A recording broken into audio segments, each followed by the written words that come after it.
We have, my last thought on this is we have these bodies, these meat suits that bring pain, that have challenges. It's ours to bring the joy and enjoy the pleasure of sensation that these bodies offer. It's magical that these amazing bodies can carry such incredible feelings in them and can enjoy and become enraptured in a complete release through pleasure. It's magic that we can do that. And I am of the absolute belief that it is divine grace that we can do that to make up for all the pain in the ass of being alive and going through menopause. Robert is an intuition coach and tarot reader, among other things. And I thought of you, Jenna, because we're doing this menopause course, and one of the weeks we're talking sex and pleasure. And I was like, who knows how to have a good time? But my friend Jenna, your birthday this summer, right? You had like a week or weeks long events with multiple people, indoor, outdoor, on the I got a water. little Leo. I got a little Leo in me. I'm a Cancer Leo mix. So I want to talk about pleasure. We're going to talk a little bit about sex, but even just pleasurable things. I feel like in our culture, we feel like we have to have a reward. Like we can't just do pleasurable things. Yeah. What do you think about that? Well, I really love what Brene Brown says about it, just coming out the gates talking about Brene, that she says that she recognizes that when joy comes through, she has a resistance to it because she thinks, I can't have joy without pain. Something bad's going to happen. And she's had to retrain her brain to accept that you can just have joy. Because it's not like you think to yourself, oh, a bad thing's happening. Oh, good, there's going to be a payoff in the end, which is often the case, right?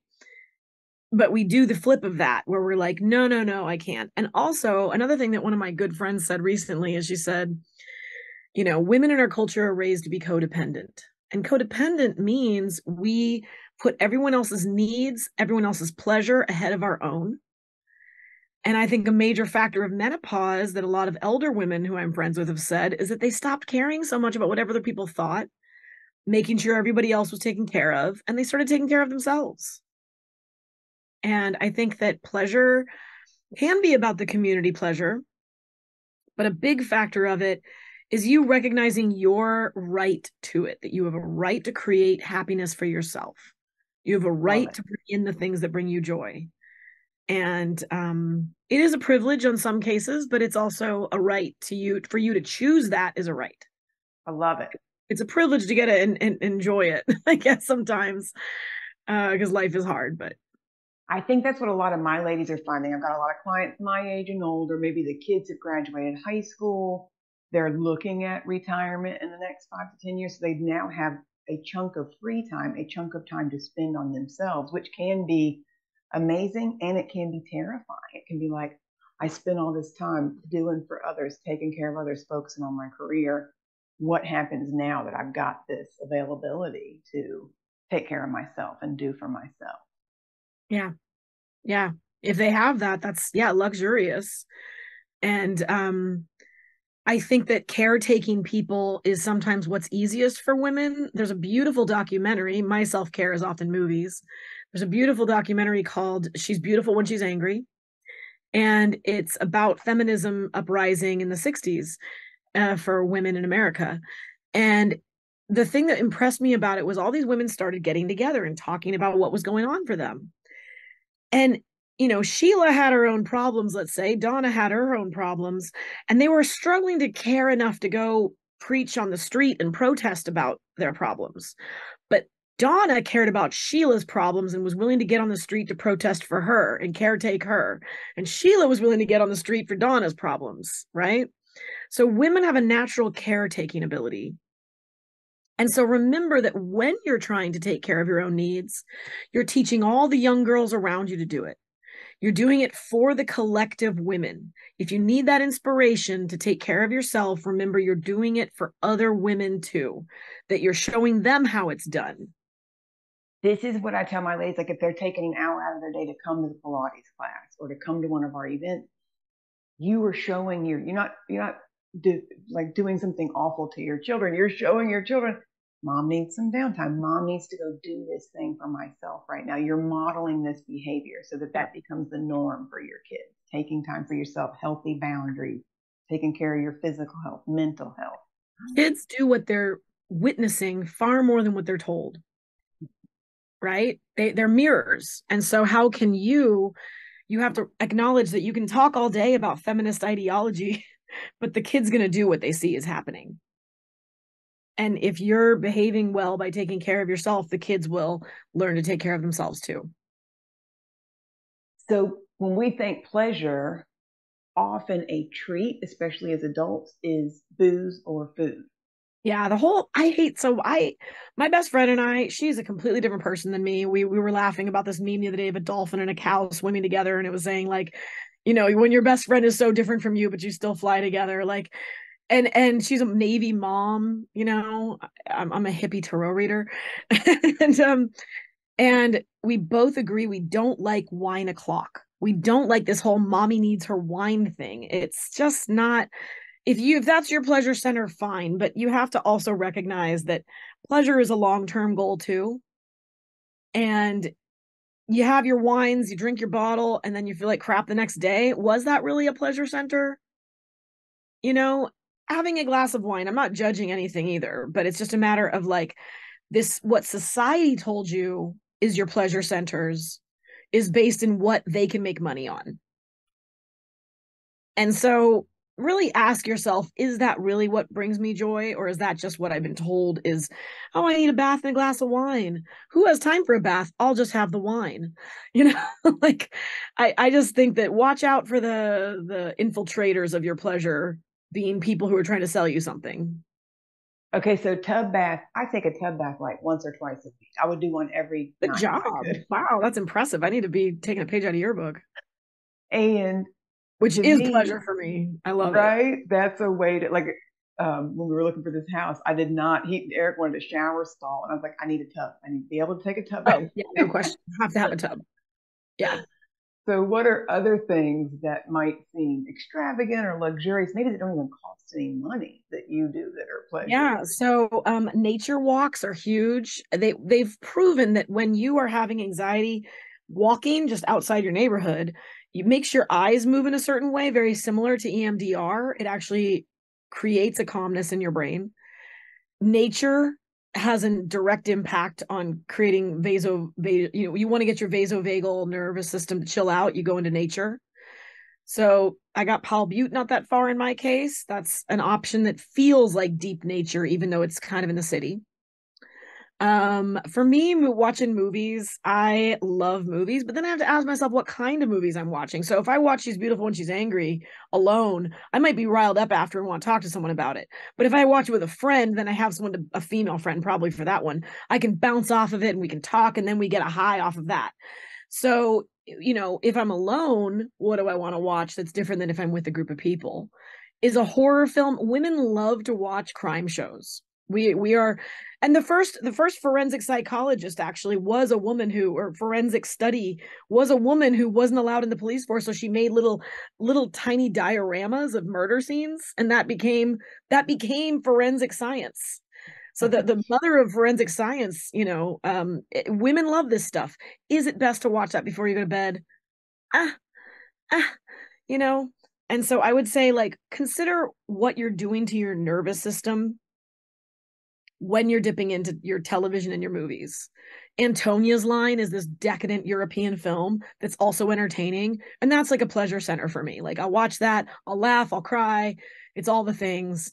But also What We Do in the Shadows or some TV show that's fluffy, but not disturbing to my nervous system. Right. And sometimes we might want to be up. Like my girlfriend and I went and saw Janet Jackson's Motorcycle Summer, and I was on my feet dancing the whole time. Yes, dancing That is was huge. very up, but it was a good up, not a stress. Yeah, I love ecstatic dance, and there's that you can do that on Zooms. So dance can be affordable or cheap. You can dance in your house if you want to, and nobody is going to fight if you're doing a dance party in your house. The kids are going to join if you have kids. If your partner's not going to join, that's fine, but they're going to appreciate that you brought dance into the house. No one's offended by bringing dance in the house, and if they are, call me. We need to talk about your partnership. But so So put on some music, dance around. Don't be afraid to look goofy and silly. writing and journaling, you Journaling. know, making arts and crafts. I mean, I have during COVID, I got into rock painting with little spit, the little dot rock painting. And I'm not very good at it, but I love it. And that's, don't get capitalist about your art. I'm a pro capitalist. Don't get me wrong. I'm an entrepreneur, but people get so like, well, I'm not good at that. I couldn't sell my art. Who cares? Make ugly art. Yes. Make ugly art because you made it, and then destroy it if you want to destroy it, or give it to friends who you don't like as a Christmas present, you know, like, but make ugly art on purpose. I think that's a great pleasure center. And if you are spending money, I feel like shopping is something that's like, I don't know, it's like the cocaine of pleasure centers. You go out, not that I do that stuff, but it's like a high that doesn't serve anything. And so I'd say shopping less so on the dopamine hit. If you're going to spend money, obviously I'm a fan of getting a tarot reading. But the thing that they also recommend, and I'm a tarot teacher as well, is spending money on something to learn.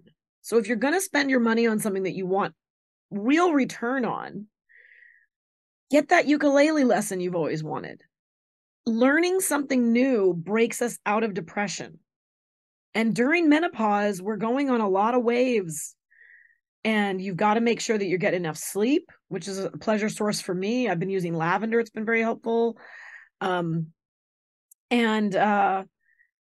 you got to make sure that your pleasure centers aren't the quick fixes like a glass of wine or shopping that society tells us we want. We got to go into what really feeds our soul and gives us longer term pleasure.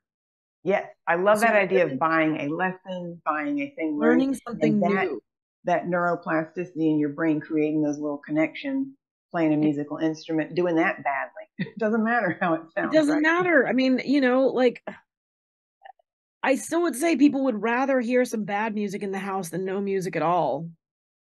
You know, it's about that, and teaching yourself something new and playing with your magical edge. So even if you've never taken a tarot class, or go pull out your oracle decks, go pull out those runes you got for Christmas from some weirdo, like go let yourself dip into play.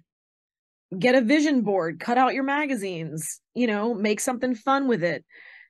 Playing with art, playing with learning and magical things. I mean, to me, tarot cards are magic, and so to me, just getting out your cards and looking at them and playing with them and learning them on your own is a great activity that will bring you joy. Brings me joy. So, um, Okay, let's talk about sex. yes. In our culture, it's frowned upon, especially where I'm from in the South. There was not a lot of frank discussion around sex. Well, let's talk about why you think that is. Politeness, or what do But you why think? does it make people uncomfortable? Because it's become a taboo. So why is it a taboo? Who has power when we talk about sex in our bodies? Mm. You do. Because we're not talking about the kind of sex where you don't have power. That's not sexy and fun. That's even more taboo to talk about. That was 2017 hashtag Me Too stuff. When we're talking about empowered sex, it's the ultimate feminism. When I was 14, so I had this crazy German mom. And when I was 14, we went to New Orleans and she goes, I'm going to go buy Adrian a vibrator. And she very clearly did this in front of me to be like, sex is okay. And so I have a background of a mom who really pressured onto me that sex is okay and healthy, you I know? love it. So And if you didn't grow up with that in your life, what's an easy way to start talking about yeah, sex or talking about what you there's a want? book called Come As You Are that is about getting in touch with your body. There's a beautiful TV show on Netflix, and don't get me started on Gwyneth Paltrow, but it's called Love, Sex, and Goop. It's the second season of Goop. Don't let that get in your way. She's barely in it with her dumb high heels. It's mainly these intimacy coaches talking about intimacy with couples who are the bravest couples I've ever seen to talk about their own intimate lives with everybody on Netflix. That show really transformed me, and I'm pretty progressive, you know? Letting yourself, yeah, I think there are TV programs that can let you tap into that stuff. Even the shadow nature. I feel like when we gave women the microphone after hashtag Me Too, a lot more screenwriters became women. A lot Hollywood opened the gates and we're like, okay, I guess we'll let you write scripts or something. And what came out of it was all these women being like, I am ashamed of myself and I am a repugnant sexual deviant. Fleabag, Insecure, Girls. Those are the only three. I can name more, but let's just start with those. Those are three shows that women wrote that are just like blathering about how awful they feel about themselves. Watch those, but know that that's an unhealthy shadow. Let yourself dip into your shadow. Don't be afraid of it. Be like, I feel unattractive. I'm scared of that. It hurts my heart to think about it. Well, what is attraction to you? And start to open yourself to those gates. Open those gates to your shadows that are scary and be like, can we look at this? Can I talk about this? Because we've all been infringed upon by society constantly about how women need to look a certain way and be a certain way and act a certain way to be worthy of sex. It's crazy. So what I'm hearing from a lot of my ladies is as they get older, let's say 40 plus, 50 plus, there comes this, it's like a shrugging off of a cloak where they're like, I don't give a shit what you think about me. Yeah. I don't care that my arms are jiggly. I don't care that my body, like you in your 20s and 30s, it's more about how you look. And when you're 40s and 50s, it's more about how you feel and things that Yeah. feel really good. So Yeah. I've heard from some ladies that it's even more pleasurable sex And when I'll they're older. say personally, my orgasms have been much better once perimenopause started. I mean, whoa. I didn't know I could do that multiple times. And And what do you attribute that to? hormones, my body, and but hormones are also going to do other things. It's going to probably swing from like don't touch me to one orgasm's not enough. You got to keep going, buddy. You know? And I'm going to have to negotiate with my partner about that too. I don't have a partner currently, but as I'm dating, negotiate with the people I'm dating of like, I'm not interested in just a quick wham bam. That's boring as hell to me. If we're gonna have sex, I need to like, I want an epic round. I need to book time. We're booking a 2 hour slot here for my slot. So communicating with your partner, setting Yeah. aside some time. Yeah. And And it's same, amazing to me how much I've learned. Like, they're not, no one's a mind reader. They're not going to guess what you no, you want. You tell them have what you to want. verbalize, you have to say Yeah. it out loud. I like fingers. I don't like mouth. I like mouth. I don't like, don't touch my butt there. Please touch my butt there. I like bites.